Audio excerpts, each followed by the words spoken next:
수요예배 나오신 여러분을 환영하고 축복합니다. 함께 묵도하심으로 2020년 7월 1일 수요예배를 하나님께 올려드리겠습니다.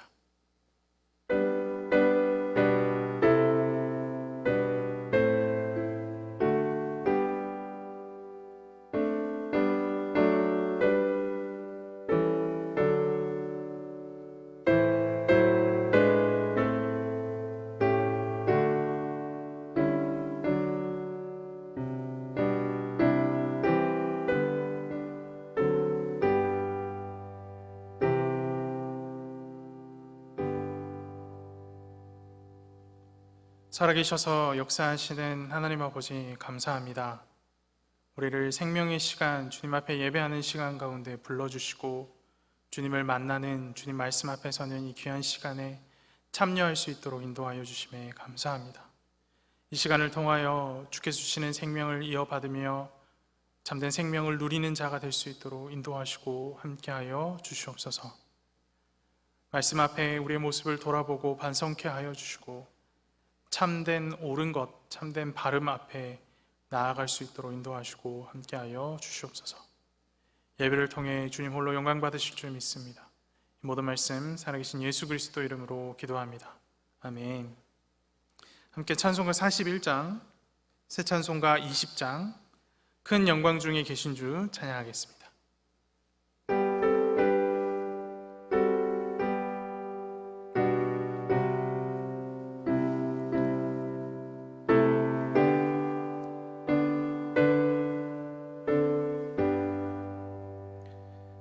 큰 영광 중에 계신 주 나 찬송합니다.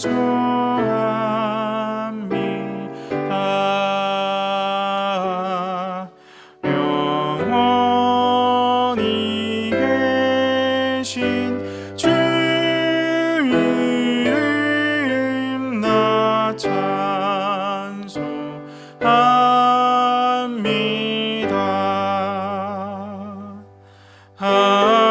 한없이 크신 능력에 나 찬송합니다.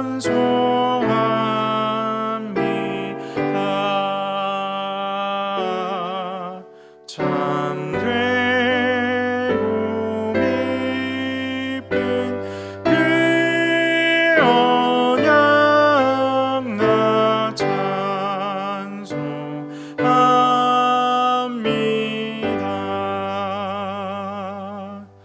온 천지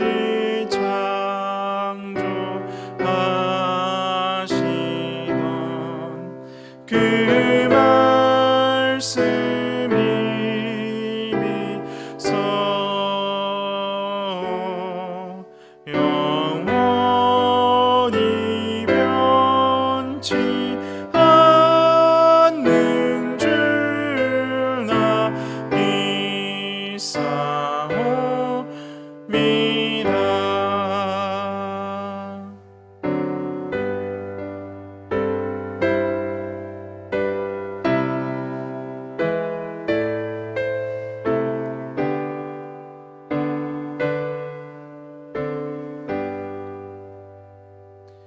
그 온유하신 주 음성 날 불러주시고 그 품에 품어 주시니 나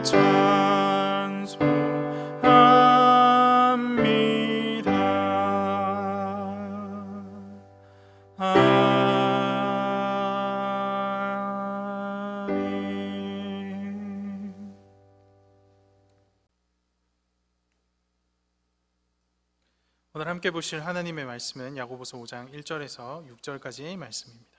야고보서 5장 1절에서 6절까지 말씀 다 찾으신 줄 알고 봉독하도록 하겠습니다. 들으라 부한 자들아, 너희에게 임할 고생으로 말미암아 울고 통곡하라. 너희 재물은 썩었고 너희 옷은 좀 먹었으며 너희 금과 은은 녹이 슬었으니 이 녹이 너희에게 증거가 되며 불같이 너희 살을 먹으리라. 너희가 말세에 재물을 쌓았도다. 보라, 너희 밭에서 추수한 품꾼에게 주지 아니한 삭시 소리 지르며 그 추수한 자의 우는 소리가 만군의 주의 귀에 들렸느니라. 너희가 땅에서 사치하고 방종하여 살육의 날에 너희 마음을 살찌게 하였도다. 너희는 의인을 정죄하고 죽였으나 그는 너희에게 대항하지 아니하였느니라. 아멘. 오늘은 야고보서 5장 1절에서 6절 말씀과 함께 꽃길인가 고생길인가 라는 제목으로 말씀을 나누도록 하겠습니다. 우리는 순탄하고 순조로운 삶을 꽃길에 비유합니다. 그래서 꽃길만 걷게 해줄게, 꽃길만 걷자, 이런 표현들을 많이 사용합니다.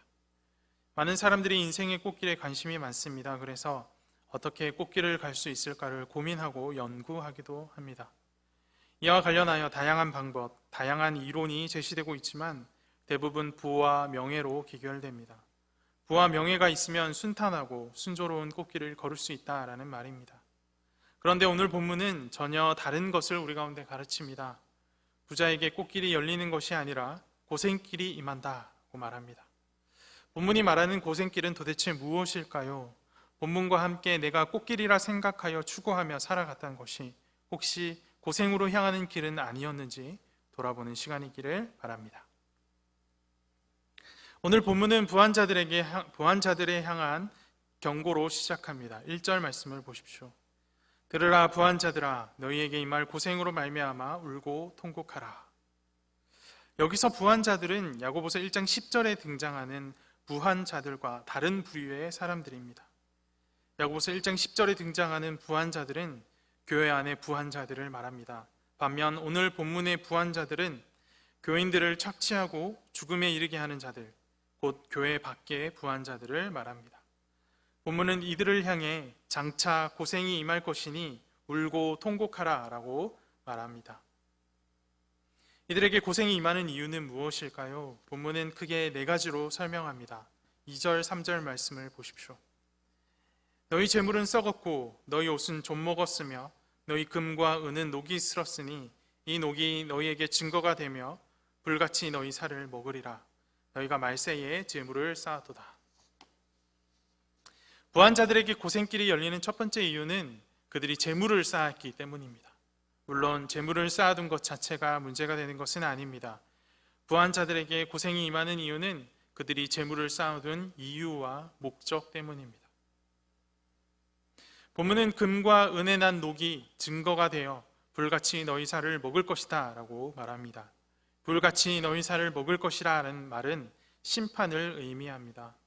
부한자들에게 심판이 임한다 라는 말입니다. 심판의 증거는 녹이 쓴 금과 은입니다.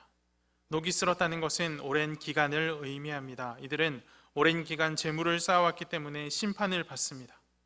오랜 기간 재물을 쌓아왔다는 말은 오랜 기간 재물에 소망을 두고 재물을 의지하며 살아왔다는 증거입니다. 하나님의 자리에 재물이 앉아있는 모습입니다. 더 나아가서 그들은 말세의 재물을 축적했습니다. 말세라는 표현은 일반적으로 종말의 날, 심판의 날을 의미합니다. 하지만 부한자들은 말세를 인정하지 않습니다. 말세를 인정한다면 하나님의 심판을 준비해야 하지만 오히려 재물을 축적하기 위해 악을 행합니다. 하나님의 심판은 무시되고 재물을 더욱 의지하는 모습입니다. 말세의 불을 축적했다는 것은 곧 하나님의 심판을 부정하는 것이요 하나님을 부정하는 것입니다. 이처럼 하나님을 부정하고 악을 행하는 자에게는 고생길이 임합니다. 부한자들에게 고생길이 열리는 두 번째 이유는 그들이 일꾼들의 임금을 착취했기 때문입니다. 4절을 보십시오. 보라, 너희 밭에서 추수한 품꾼에게 주지 아니한 삭시 소리 지르며 그 추수한 자의 우는 소리가 만군의 주의 귀에 들렸느니라. 부자들은 품꾼에게 주어야 할 삭슬 지불하지 않았습니다. 말 그대로 임금 착취입니다. 부자들은 재물을 모으기 위해 악한 방법을 사용했습니다. 하지만 힘없는 품꾼들은 대응 한번 못 해보고 그저 눈물만 흘리고 있습니다. 착취당한 품꾼들의 마음이 얼마나 억울하고 아팠으면 생명이 없는 삭시 소리를 지르겠습니까? 하지만 부자는 품꾼들의 울음소리는 누구도 들어주지 않을 것이라 생각했습니다. 이렇게 모든 것이 덮어지고 지나갈 것이라 생각했습니다. 하지만 그 어떤 것도 덮어지지 않았습니다. 하나님께서 그 부르짖음과 울음소리를 듣고 계셨습니다. 부자들에게 고생길이 열리는 세 번째 이유는 그들이 땅에서 사치하고 방종했기 때문입니다. 5절을 보십시오. 너희가 땅에서 사치하고 방종하여 살육의 날에 너희 마음을 살찌게 하였도다. 부자들은 땅에서 사치를 부렸습니다. 사실 사치라는 말은 부자들에게 어울리지 않는 말입니다. 사치의 의미가 무엇입니까? 필요 이상의 돈이나 물건을 쓰거나 분수에 지나친 생활을 하는 것입니다. 금과 은이 녹이 쓸 정도로 재물이 많은데 분수에 지나친 것이 무엇이 있겠습니까? 하지만 본문은 이들에게 사치했노라 말합니다. 돈이 기준이 아니라 하나님이 기준이기 때문입니다. 또한 부자들은 땅에서 방종했습니다. 그들은 방탕한 삶을 살았습니다. 이 땅의 삶이 영원한 것처럼 재물이 주는 즐거움을 누렸습니다. 그렇게 살육의 날에 자신들의 마음을 살찌웠습니다. 살육의 날은 임박한 종말의 날로서 하나님이 부자들을 심판하는 날을 의미합니다. 심판이 다가오면 누구나 자신을 돌아보기 마련입니다. 하지만 부자들은 자신을 돌아보지 못합니다. 양심의 소리를 듣지 못합니다. 그들의 마음에 살이 쪄서 둔해졌기 때문입니다. 무엇이 그들의 마음을 살찌웠을까요? 재물입니다. 재물은 하나님을 두려워하는 마음을 사라지게 합니다. 하나님 없이도 살 수 있을 것처럼 생각하게 합니다. 이런 삶에 익숙해지면 그들 앞에 닥쳐온 고생길을 눈치채지 못하게 됩니다. 심판을 피할 길을 찾지 못하게 됩니다. 부자들에게 고생길이 열리는 네 번째 이유는 그들이 의인을 정죄하고 살인했기 때문입니다. 6절을 보십시오. 너희는 의인을 정죄하고 죽였으나 그는 너희에게 대항하지 아니하였느니라. 의인을 정죄하고 죽였다는 말은 크게 두 가지로 이해할 수 있을 것 같습니다. 먼저는 실제로 의인을 정죄하고 살인한 것입니다. 이것은 여지가 없는 범죄 행위입니다. 다음으로는 품꾼들이 임금을 착취한 것과 연관지어 생각해 볼 수 있습니다. 품꾼들에게 정당한 삭스를 주지 않는 것은 삶을 이어나갈 힘을 앗아가는 것입니다.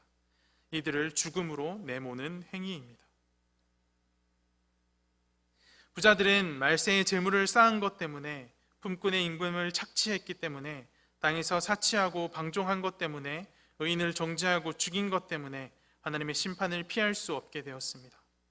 재물을 쌓아 꽃길을 가고자 했는데 재물 때문에 고생길을 피할 수 없게 되었습니다. 오늘 본문을 통해 성경이 말하는 꽃길과 우리가 흔히 생각하는 꽃길이 완전히 다르다라는 사실을 다시금 깨닫습니다. 세상은 모으고 축적하는 것으로 꽃길을 이룰 수 있노라 말하지만 성경은 오직 하나님만을 의지하는 것이 꽃길이라 가르칩니다. 본문이 말하는 부한 자들이 가진 문제가 무엇이었습니까? 하나님을 의지하지 않고 재물을 의지하는 것이었습니다. 그래서 고생길을 가는 것입니다. 그리스도인은 성경이 말하는 꽃길을 추구하는 자이어야 합니다. 그 길은 오직 하나님만을 의지할 때 걸을 수 있습니다. 젖과 꿀이 흐르는 땅, 가나안 땅을 말합니다. 하나님께서는 가나안 땅을 젖과 꿀이 흐르는 땅이라고 하셨습니다. 그런데 실제로 가나안 땅은 돌짝밭입니다. 게다가 대부분의 토양이 석회질로 이루어져 있어서 물이 모이지 않고 다 빠져버립니다. 이런 점들을 생각해 보면 가나안 땅은 비옥함과는 거리가 있는 땅입니다. 젖과 꿀이 흐르는 땅이라는 수식어는 근처에 있는 이집트 나일 삼각주와 문명의 발상지인 메소포타미아, 티그리스, 유프라테스 강 주변이 훨씬 더 잘 어울립니다. 그런데 유독 구약 성경은 가나안 땅을 젖과 꿀이 흐르는 땅이요 축복의 땅, 생명과 풍요의 땅이라고 묘사합니다. 도대체 왜 그런 것일까요? 신기하게도 가나안 지역은 제때 비만 오면 곡식이 쑥쑥 잘 자란다고 합니다. 하지만 제때 비가 오는 것이 쉽지 않습니다. 특히 이른 비가 와야 파종을 하는데 안 오면 한 해 농사를 망치게 됩니다. 그 후에도 꾸준히 비가 와줘야 하지만 중간 비는 약간 부실해도 크게 문제가 없습니다. 가장 중요한 비는 늦은 비입니다. 추수 직전의 늦은 비가 꼭 그리고 충분히 와줘야 합니다. 늦은 비가 안 오면 곡식에 알이 차지를 않아서 그동안 아무리 비가 잘 오고 농사가 잘 이루어졌어도 아무런 소용이 없게 된다고 합니다. 그래서 이스라엘 백성들에겐 이른 비와 늦은 비가 가장 중요했습니다. 가나안은 저수지를 가질 수 없는 땅입니다. 오직 하늘이 비를 내려야만 농사를 지을 수 있는 땅입니다. 이런 논밭을 천수답이라고 합니다. 천수답을 경영하는 사람은 하늘만 바라보며 삽니다. 하나님께서 이집트나 메소포타미아의 비옥한 땅을 선택하지 않으신 이유가 여기에 있습니다. 하나님을 주목하라 하는 것입니다. 은혜가 임하기를 늘 기도하라 하는 것입니다. 그래서 오직 하나님의 은혜가 임할 때 젖과 꿀이 흐르는 땅인 가나안 땅이 되도록 주님께서 만들어 놓으셨고 또 그 가나안 땅을 선택하신 것입니다. 그리스도인은 이른 비와 늦은 비를 기다리는 농부와 같습니다. 하늘이 내려주지 않으면 어떤 것도 가지지 못한다는 절박한 심정으로 하나님만 의지하며 사는 자에게 꽃길이 임하는 법입니다. 물론 하늘만 쳐다봐야 하기에 때로는 답답하고 때로는 불안하며 힘들기도 합니다. 그래서 재물을 쌓아놓고 살고 싶다라는 욕망이 불쑥불쑥 생겨나기도 하죠. 하지만 하늘로부터 주어지는 것들을 맛보면 생각이 달라집니다. 야고보서 1장 17절 말씀, 온갖 좋은 은사와 온전한 선물이 위로부터 빛들의 아버지로부터 내려오나니. 그리스도인은 저수지를 만들어서 고인물로 농사를 짓는 사람이 아닙니다. 그리스도인은 곳간에 재물을 쌓아두고 녹이 쓴 것을 꺼내 쓰는 사람이 아닙니다. 하나님으로부터 온갖 좋은 것들과 온전한 것들을 공급받는 사람입니다. 하늘로부터 가장 신선한 물을 공급받아 농사를 짓는 사람이며 하늘로부터 가장 온전하고 깨끗한 것을 공급받아 이 땅의 삶을 살아가는 자들입니다. 이것이 성경이 우리에게 가르치는 꽃길입니다. 사랑하는 대학교의 성도 여러분, 꽃길로 포장된 고생길을 가시겠습니까?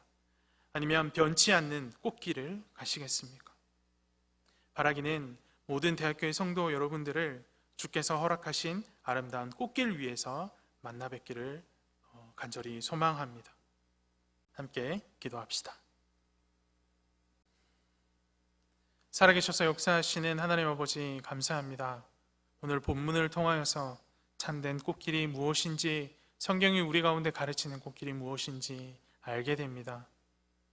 세상이 가르치는 꽃길이 아닌 말씀이 가르치는 꽃길을 걸어 참된 평안과 영원한 생명이 있는 삶을 살아갈 수 있도록 인도하시고 함께하여 주시옵소서. 이 모든 말씀 살아계신 예수 그리스도 이름으로 기도합니다. 아멘. 함께 주기도문 하심으로 수요 예배를 마치겠습니다. 하늘에 계신 우리 아버지여, 이름이 거룩히 여김을 받으시오며 나라의 임하옵시며 뜻이 하늘에서 이룬 것 같이 땅에서도 이루어지이다. 오늘날 우리에게 일용할 양식을 주옵시고 우리가 우리에게 죄 지은 자를 사하여 준 것 같이 우리 죄를 사하여 주옵시고 우리를 시험에 들게 하지 마옵시고 다만 악에서 구하옵소서. 대개 나라와 권세와 영광이 아버지께 영원히 있사옵나이다. 아멘.